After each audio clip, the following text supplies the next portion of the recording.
Yeah. Yeah, that's Oh, hey, you guys know some farm stuff too? Well, we're here to learn as All well. right, Yeah. right on. Yeah. My name's Ben. Okay. I'm one of the farmers here. And we were just we started up there. We'll finish back up there. Okay. But we're doing like a little walking tour and explaining some of the stuff that's going on at the farm. So just to give you guys a quick catch you up, where you came in, that field next to the sunflowers, right? Right. That's like our real sandy patch. Okay. Why we have flowers up there. And it's actually 3.5 feet to 5 feet higher than we're standing on right now. Wow. Okay. Yep. So as we slope down towards this lower section of the field, we're starting to be in a little bit more of Georgia red clay, which we all love so much. It's nice on the knees. It's easy on the crops. It's basically like a brick in summer. It's good stuff, right? Right. Yeah. So what I was talking about with our friends here is the reason for our black plastic mulching. So the black plastic mulching does a few things for us. One, the black plastic helps to prevent weeds from coming through, right?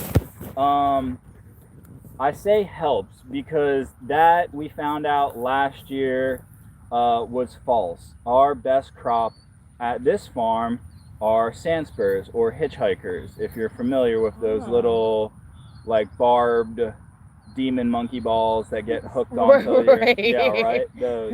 So and they're a grass, and the grass blade will actually grow through the black plastic, and I can see a couple over here. So just to give you like an idea, like a turbo weed, isn't it? Yeah. Terrible. I hate it. It's part of it. But like, okay, so you can see like right here. This is our sandspur going through. So what we've done this year is, and this, when we run our mulch layer, it does a couple of things for us. It lays the mulch, which buries the sides of it underground, so you get like a little bit of a plastic dome here. How that helps is, one, when we irrigate, which there's drip tape, that's what this is right here, it keeps moisture contained, so we're not losing like moisture from evaporation coming off of, right? Like if it was just bare soil, that moisture would want to like go back up into the atmosphere, and especially exactly. So it does a little bit better for us with water retention. Right. It helps with some weeds, not with these weeds. Not with these weeds. It would be worse without them. It would be so much worse without them. What we've done this year to kind of combat it a little bit, we were like, all right, sandspurs, Bring it. Like, no bring joke. it, like... You wanna play sandspurs? Let's do this. Hey. So we've double layered our mulcher. Oh wow. So you can actually look like right here where this is, and if you want to like feel this and get like an idea, it's very thin. I mean, it's just wow, like, it is. Yeah. So breathable, right?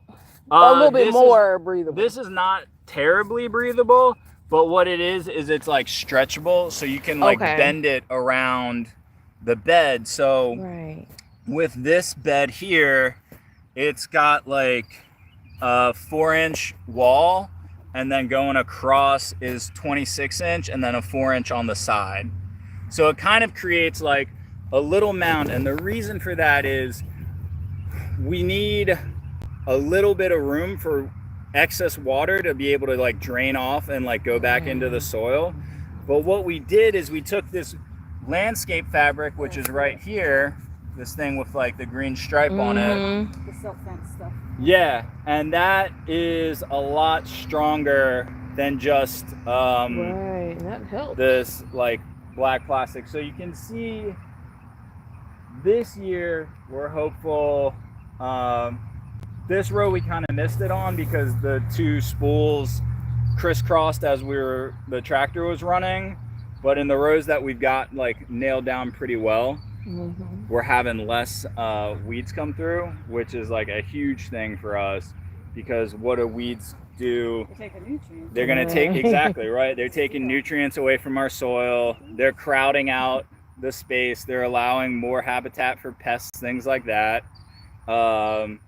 And once they get fully formed, they have those terrible little barbs on them that stick to everything.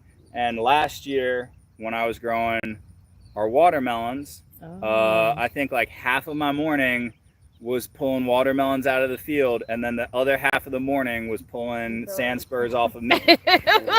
So we're getting better at it based on like what we know the environment's gonna send back to us.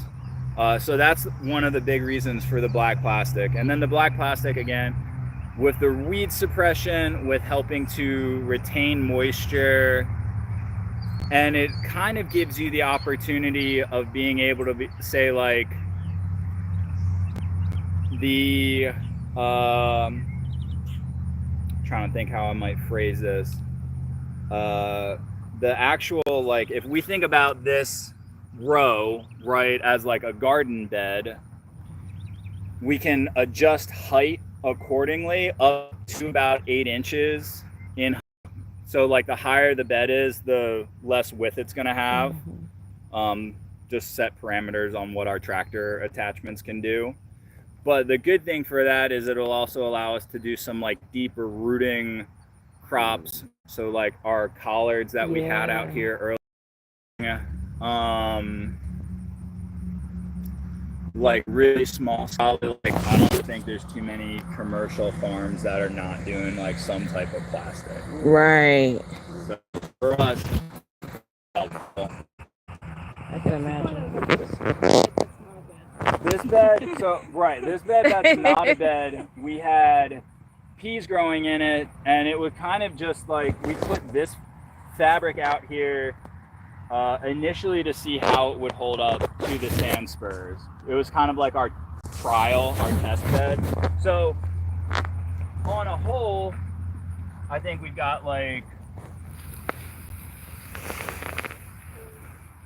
so this would be a sand spur that's coming up through it, but it didn't get through it. It's that weird yellowish coloration because it hasn't been able to photosynthesize because it hasn't gotten any sunlight. So it's blocked it out.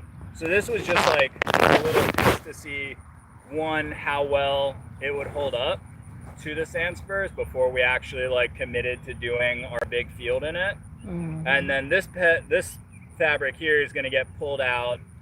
We're going to replace it with what I like to do is plant flowers intercropped with my vegetables. So our vegetables, because of their water and nutrient needs, will all be in our plastic mulch rows, right? But in between our rows, like in this one that we just prepared the other day, probably do beneficial flowers. Marigolds, huge one. I really like zinnias. Sunflowers are great for helping to deal with like ground compaction and other things like that. But no, that's a good question. Why was this year? It was kind of like when the temperatures started to warm up at the end of March and we started to see like those first sand spurs come through, we were like, all right, let's see how the landscape fabric will hold up. Is this going to work, or are we going to have to try and do something different? Right. So yeah, that's what that was, for sure. I think the zinnias is a good idea because then you can use, if you find enough flowers, then you can use it as a secondary cash crop. That's true. Pretty bouquets. Before coming here, we had it was maybe 2.5 Legacy. intensive vegetable, and then the other half acre without, which is what we're trying to work for. And yeah, we'll actually show So, talking about the plastic mulch here, our tractor implements kind of the heavy-duty all-purpose mixer of the farm. This is our plastic mulch layer. This hooks onto the back of our tractor over there. It drags through the field and it just lays a clean strip of that plastic. And then we sort of cut both ends. Our transplant wheel, the like kind of spiked wheel in the center on it. Once we lay the plastic mulch with this, we'll put this on the back of the tractor, drive down the same row, and it'll punch holes evenly spaced for us to drop plants into. Now, our only problem this year is this wheel is specifically designed for this stuff, which is that 1 millimeter plastic.